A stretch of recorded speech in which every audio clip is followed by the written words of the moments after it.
परेभ्यः परपादुकाभ्यः आचार्य सिद्धेश्वर पादुकाभ्यो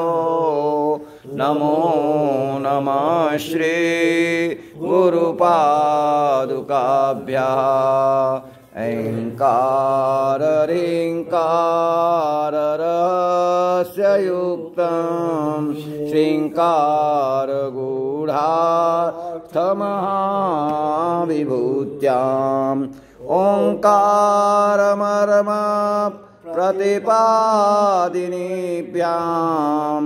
नमो नमः श्री गुरुपादुकाभ्यां होत्राग्निहोत्राग्निहविष्यहोत्र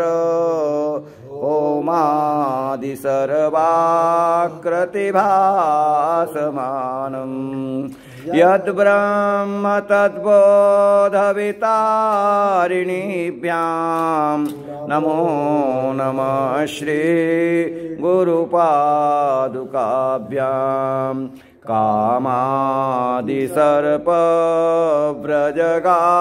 कामादिसर्पव्रजगारुडाभ्यां विवेकवैराग्यनिधिप्रदाभ्यां बोधप्रभाभ्यां स्थिरमोक्षदाभ्यां नमो नमः श्री गुरुपादुकाभ्याम्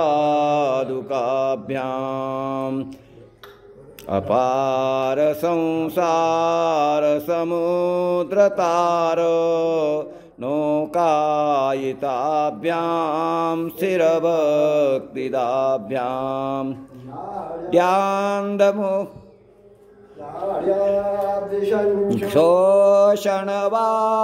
शोषणवाडवाभ्यां नमो नमः श्री गुरुपादुकाभ्याम् सत्यं मानविवर्जितं श्रुतिगिरा माद्यं जगत्कारणं व्याप्तं स्थावरजङ्गमं मुनिवरैर्ध्यातन्निरुद्धेन्द्रियैः अर्काग्निन्दुमयं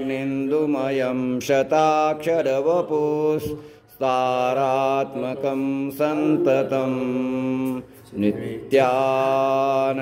नित्यानन्दगुणालयं गुणपरं वन्दामहे तन्महा गुरुर्ब्रह्मा गुरुर्विष्णुः गुरुर्देवो महेश्वरः गुरुः साक्षात् परब्रह्म तस्मै श्री गुरवे नमः अखण्डमण्डलाकारं व्याप्तं येन चराचरं तत्पदं दर्शितं येन तस्मै श्री गुरवे नमः अज्ञानतिमिरान्धस्य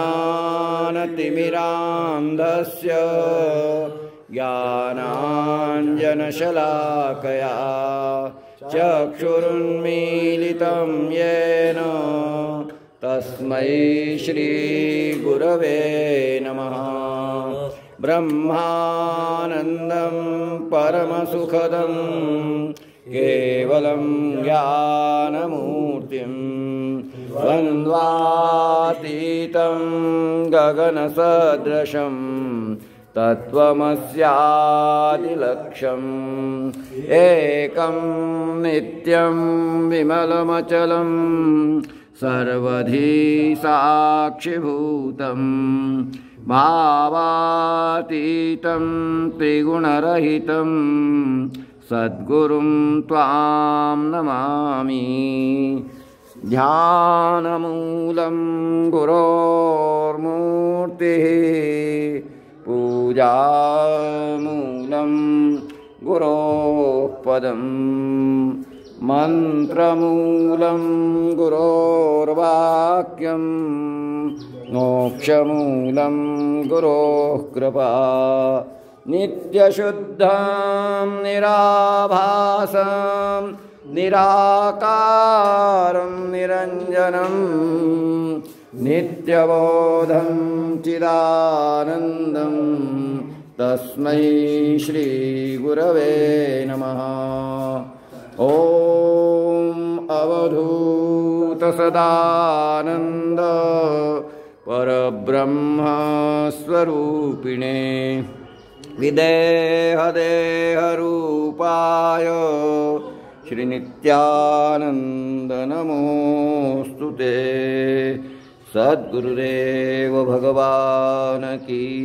जय।